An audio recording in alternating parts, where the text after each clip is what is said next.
성경에서 가장 성군으로 불리는 사람이 다윗입니다.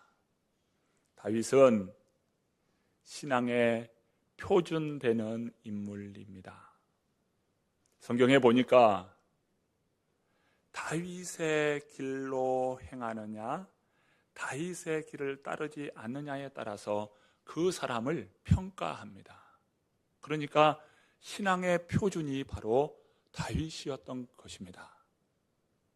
하나님으로부터 다윗은 의롭다고 인정받은 인물입니다.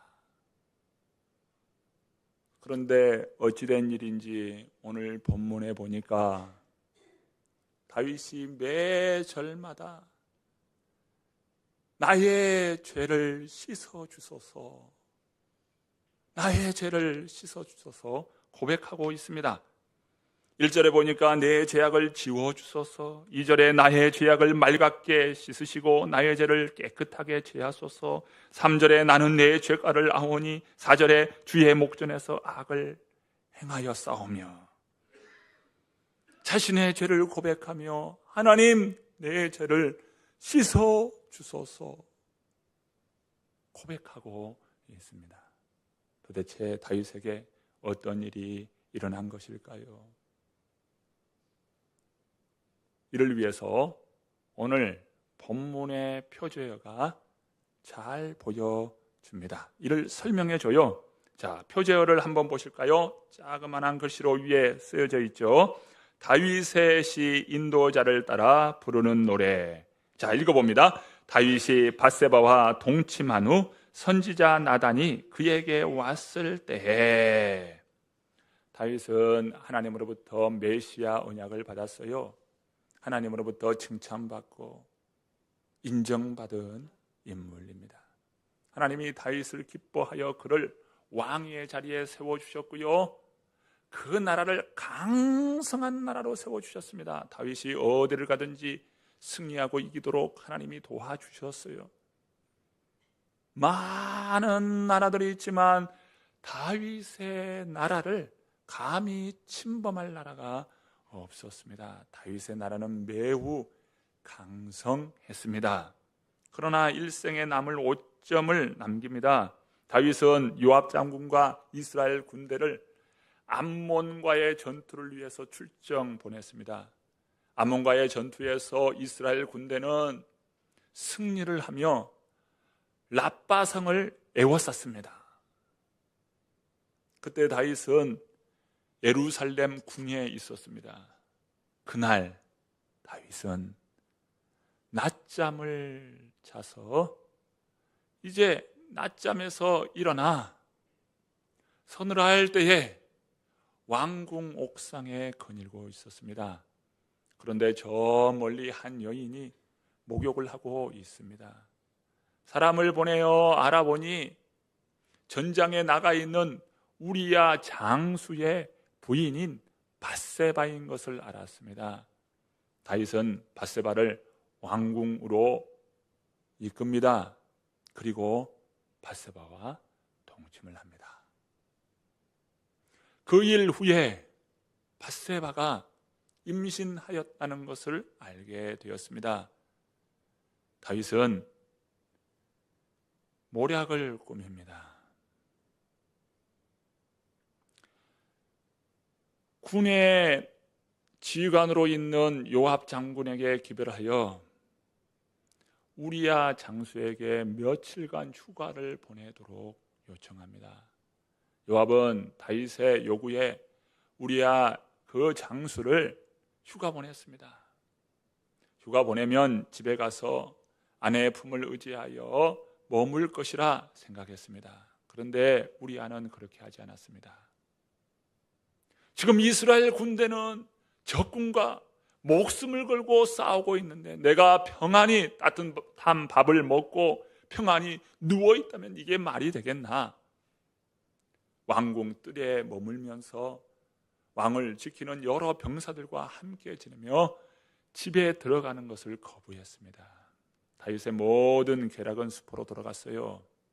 그래서 다윗은 또다시 편지를 써서 그 우리야 편에 요압에게 그 편지를 보냅니다. 편지를 받아든 요압 장군은 다윗의 말에 그대로 행동에 옮깁니다. 그로 인하여 우리야 장수는 적에 의하여 죽게 됩니다. 장례를 치르고 난 후 다윗은 밧세바를 아내로 취하고 아들까지 낳았습니다. 이야기는 이렇게 마무리된 듯하지만 모든 것을 비밀로 붙이고 철저히 다윗은 숨겼지만 이 모든 것을 하나님은 보시고 그를 악하게 여겼습니다.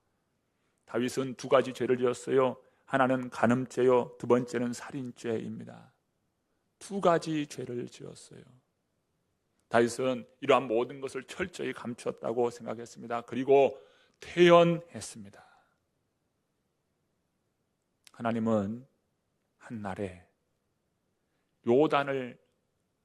나단을 부르시고 그 나단을 통하여서 말씀하십니다. 나단이 다윗 앞에 섰습니다. 다윗에게 한 이야기를 들려줍니다. 한 성읍에 매우 큰 부자가 있었습니다. 말이며 낙타며 온갖 우양들이 얼마나 많은지 이루 말할 수 없는 큰 부자가 있었습니다. 그런데 그 마을에는 매우 가난한 사람이 있었지요. 그에게는 어린 암양 새끼 한 마리가 있었습니다. 그 암양 새끼를 마치 자식인 양 먹이고 함께 자고 함께 살면서 그 암양을 돌보았습니다. 그런데 큰 부잣집에 손님이 찾아왔습니다. 그러면 그 부자는 자신의 우양 중에 하나를 택해서 잡아서 손님을 대접하면 될 것인데 그 큰 부자는 그 가난하여 자식처럼 돌보는 그 암양 새끼를 빼앗아서 그것으로 손님을 대접했습니다. 이 말을 듣노라니 다윗은 화가 났습니다. 어찌 그런 놈이 있단 말이요. 그런 놈은 당장이라도 쳐서 죽여야 합니다. 그때 나단 선지자는 이렇게 이야기합니다. 바로 그 사람이 당신이요. 바로 그 사람이 당신이요.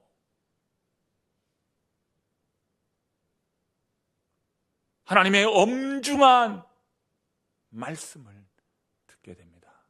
그러면서 나단 선지자는 당신에게 심판이 있을 것인데 세 가지 심판이 있을 것이요. 첫 번째, 당신에게서 낳은 그 아들은 죽을 것이요. 두 번째, 칼이 다윗의 집을 떠나지 않을 것이요. 세 번째, 당신의 아내들은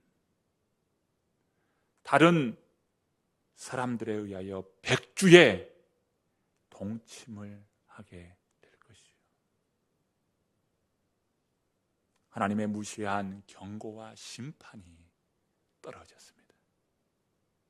다윗은 그 심판의 말씀, 하나님이 이 모든 것을 알고 계심에 대하여 그는 두렵고 너무도 놀랐습니다. 그러면서 납작 엎드려 하나님, 제가 잘못했습니다. 하나님, 제가 큰 죄를 범하였습니다. 통회하며 자복합니다. 오늘 본문의 시편 51편의 말씀은 바로 다윗이 어떠한 내용으로 하나님 앞에 통회 자복했는지를 보는 참회 기도를 보게 됩니다. 본문 1절부터 4절의 말씀입니다. 함께 읽어봅니다. 하나님이여 주의 인자를 따라 내게 은혜를 베푸시며 주의 많은 긍휼을 따라 내 죄악을 지워주소서. 나의 죄악을 맑게 씻으시며 나의 죄를 깨끗이 제하소서. 무릇 나는 내 죄가를 아오니 내 죄가 항상 내 앞에 있나이다.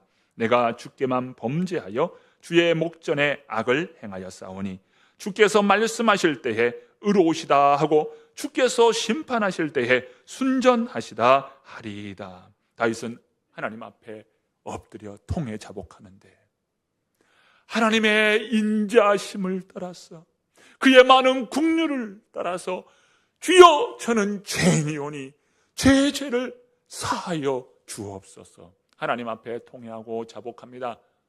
그런데 이 통회 자복은 하나님의 성품을 의지하여 기도하고 있어요. 하나님은 인자가 많으신 분이십니다. 하나님은 긍휼이 크신 하나님이십니다. 긍휼이 많으신 하나님이십니다. 이렇게 하나님의 성품을 의지하여 기도합니다. 오늘 우리도 하나님 앞에 죄를 범하여 교만하여 하나님의 말씀을 버리고 나의 생각으로 나의 의지와 나의 방법을 쫓아 삽니다. 이것이 교만이라는 것을 알지 못한 채 우리가 살죠. 그런데 그것이 바로 죄라는 사실이에요. 오늘 우리들이 하나님 앞에 의롭다 말할 수 있습니까? 하나님은 우리의 모든 죄악을 보시고 기억하고 계십니다. 그런 하나님 앞에 우리는 어떻게 해야 할까요? 하나님, 저는 죄인입니다. 주여 저를 불쌍히 여기소서. 하나님의 인자하심과 하나님의 긍휼하심을 의지하며 주님 앞에 엎드려야 하겠습니다. 그러면서 다윗은 철저히 회개하며 주님께 나아가는데요, 5절과 6절의 말씀입니다. 5절 6절 말씀 읽어봅니다. 내가 죄악 중에서 출생하였으며 어머니가 죄 중에서 나를 잉태하였나이다. 보소서 주께서는 중심이 진실함을 원하시오니 내게 지혜를 은밀히 가르치시리이다. 하나님은 다윗을 온 이스라엘의 왕으로 삼으시고 그 나라를 강성하게 하시고 말할 수 없는 은혜와 축복을 다윗과 그 나라에 허락하여 주셨습니다. 그럼에도 다윗은 그런 많은 은혜를 받았음에도 불구하고 마치 부자가 하나밖에 없는 그 어린 암양을 빼앗는 것처럼 다윗은 그러한 범죄를 저질렀어요. 나단 선지자의 심판 메시지를 짓고 그는 죄를 회개합니다. 그런데 다윗은 간음죄와 살인죄를 회개하면서 자신이 본질적으로 죄의 본성에 눌린 인생이라는 것을 심각하게 고민합니다. 본질적으로, 본성적으로 내가 죄인이구나, 죄성이 내 가운데 이렇게 나를 얽고 묶고 얽어매는구나, 이것을 철저히 고민하며 깨닫게 됩니다. 왜 내가 이렇게 무너졌나? 무엇이 나를 이렇게 무너뜨리게 되었나? 라고 하면서 죄를 심각하게 바라봅니다.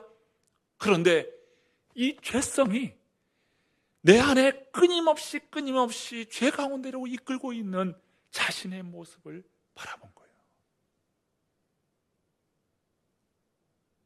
사도 바울도 로마서 7장에 보면 인간 본성 안에 있는 이 죄의 문제를 심각하게 고민하면서 한탄합니다. 그러면서 그의 한탄의 소리가 무엇입니까?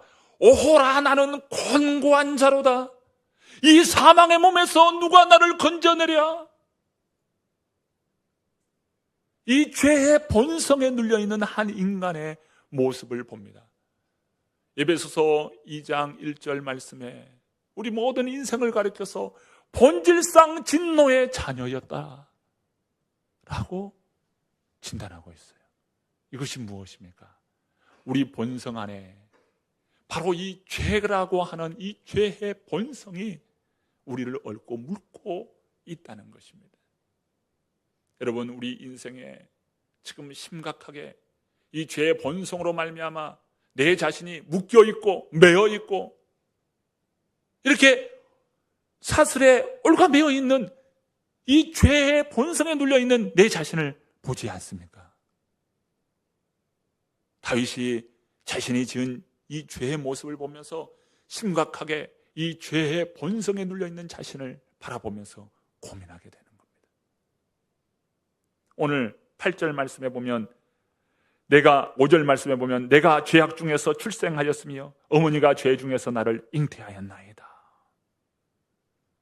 여러분, 우리가 죄성을 깨닫고 이 죄와 맞서서 이겨야 하는데 여러분, 어떻게 이 죄와 맞서서 이길 수가 있겠습니까?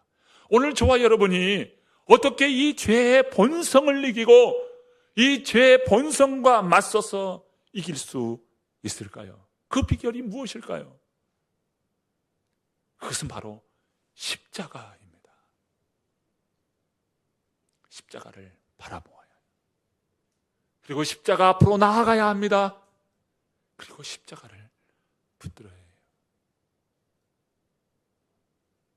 십자가가 잘 보이지 않습니까? 여러분, 내 심령에 눈을 떠서 십자가를 보아야 합니다. 예수 보혈 흘리신 그 십자가 앞으로 나아가야 돼요. 그리고 그 십자가를 붙들어야 합니다. 십자가를 붙들 때 죄와 맞서서 싸워 이길 수가 있어요. 여러분이 십자가를 붙드시길 바랍니다. 십자가 앞으로 나아가서 그 십자가를 붙드는 거예요. 그럴 때 오늘 우리 안에 그 십자가로 말미암아 승리케 해주시는 하나님의 능력을 보게 될 것입니다. 본문 7절부터 9절의 말씀입니다. 계속해서 한번 보실까요? 읽어봅니다. 우슬초로 나를 정결하게 하소서. 내가 정하리이다. 나의 죄를 씻어 주소서. 내가 눈보다 희리이다. 내게 즐겁고 기쁜 소리를 들려주시사 주께서 꺾으신 뼈들도 즐거워하게 하소서.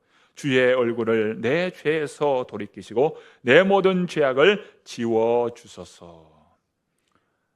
다윗은 기도할 때 우슬초로 나를 정결하게 해달라고 간구하고 있습니다. 이 우슬초는요, 아주 이스라엘 지역의 이 관목의 이 초목입니다. 냄새가 아주 진한 향을 가지고 있기 때문에 또 약재로도 쓰이는 그러한 나무예요. 성경에 보니까 우슬초의 용도가 있어요.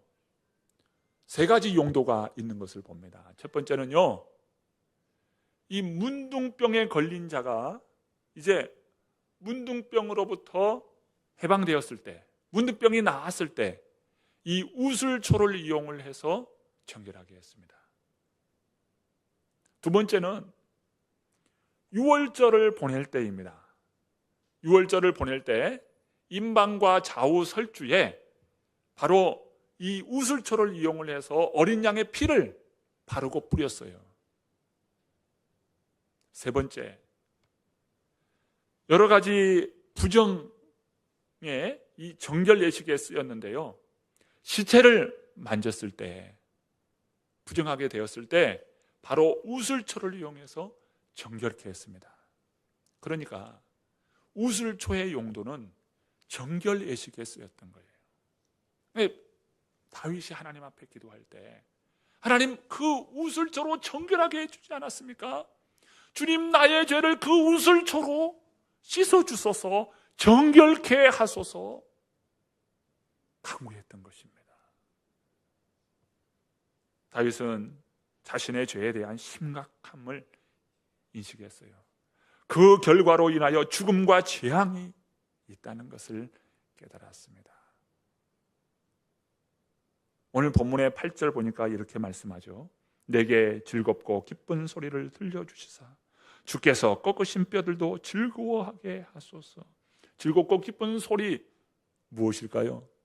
하나님께서 너를 용서하신다.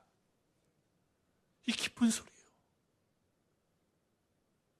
그럴 때 하나님께서 꺾으신 뼈들도 즐겁게 된다. 이 죄는요, 죽음을 가져다 줘요. 심각한 것이라는 거예요. 다윗은 자신이 지은 죄로 인하여 죄책에 시달리고 있어요. 재앙에 대한 두려움을 가지고 있습니다. 뼈가 꺾이는 고통을 겪고 있어요. 이처럼 죄 용서를 받는다는 것은 얼마나 행복하고 기쁜 일입니까? 사죄의 은총을 누리는 인생, 그 인생은 참으로 복된 인생입니다. 우리가 어떻게 사죄의 은혜, 죄 용서함의 은혜를 누릴 수 있습니까? 요한일서 1장 9절은 이렇게 말씀해요. 만일 우리가 우리 죄를 자백하면 그는 밉보시고 의로우사 우리 죄를 사하시며 우리를 모든 불의에서 깨끗하게 하실 것이요. 주님을 만났어요. 주님을 만났을 때 엄청난 이루 말할 수 없는 큰 기쁨이 우리 심령 안에 가득 참을 보게 됩니다. 그것은 죄악 벗은 우리 영혼이 기뻐 뛰며 찬양하는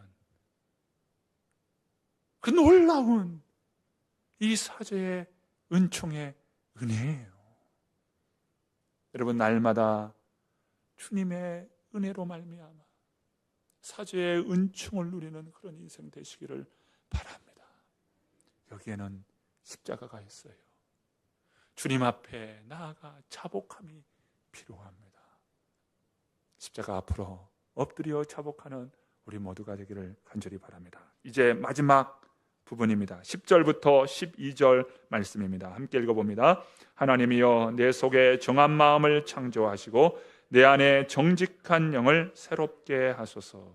나를 주 앞에서 쫓아내지 마시며 주의 성령을 내게서 거두지 마소서. 주의 구원의 즐거움을 내게 회복시켜 주시고 자원하는 심령을 주사 나를 붙드소서. 이 마지막 부분 우리가 읽은 말씀을 보면요, 다윗은 사죄의 은총을 넘어서 새로운 갱신, 새로운 회복의 자리로 나아가게 될 것을 하나님 앞에 요청하고 간구하고 있어요. 이 고백은 죄짓기 전으로 나를 돌려주소서가 아니에요. 하나님 나를 변화시켜서 죄짓기 전의 모습으로 돌이켜주소서가 아니라 이제는 나를 변화시켜서 죄의 본성에 눌려있는 이전의 모습이 아니라 새로운 갱신된 회복된 하나님 기뻐하시는 그러한 자로, 그러한 인생으로 나를 변화시켜 주소서. 여러분, 이것이 어떻게 가능합니까? 내 스스로 내가 한번 내 스스로 자각하고 갱신해 보자.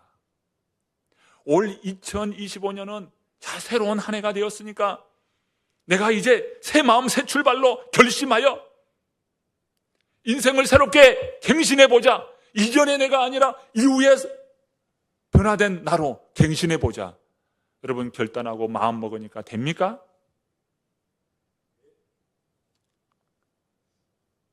여러분, 오늘 우리 의지가 있었으면 왜 주님의 십자가가 필요하겠어요? 내 의지로 될 것 같으면 성령의 은혜가 왜 필요하겠습니까?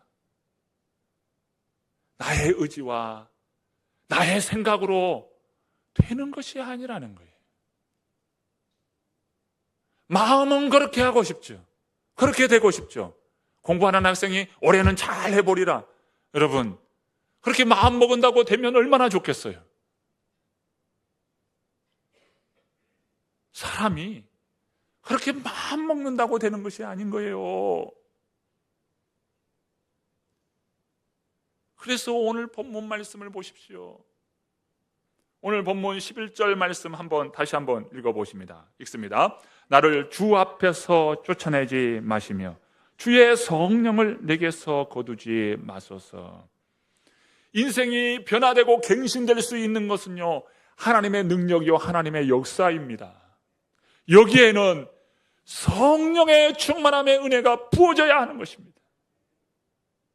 오직 성령이 너에게 임하시면 너희가 권능을 받고 예루살렘과 온 유대와 사마리아와 땅끝까지 이르러 내 증인이 되리라. 성령이 임하고 성령의 권능 가운데서 주의 일을 감당하고 사명을 감당하고 주님께서 내게 주신 비전을 감당하는 것입니다. 나의 힘으로 되는 것이 아니고 하나님의 은혜와 능력으로 돼요. 다윗은 철저히 자신을 부정합니다. 내가 죄인일 수밖에 없구나. 본성적으로 나는 죄인이구나. 내 힘으로는 안 되는구나. 이것을 깨닫고 하나님 앞에 납작 엎드렸던 겁니다. 주여 나를 떠나지 마시며 내게서 성령을 거두지 마소서. 나의 심령을 돌이켜서 주의 성령님 내 안에 임재하여 주옵소서. 이 기도는요, 오늘 저와 여러분이 구해야 할 기도인 것입니다.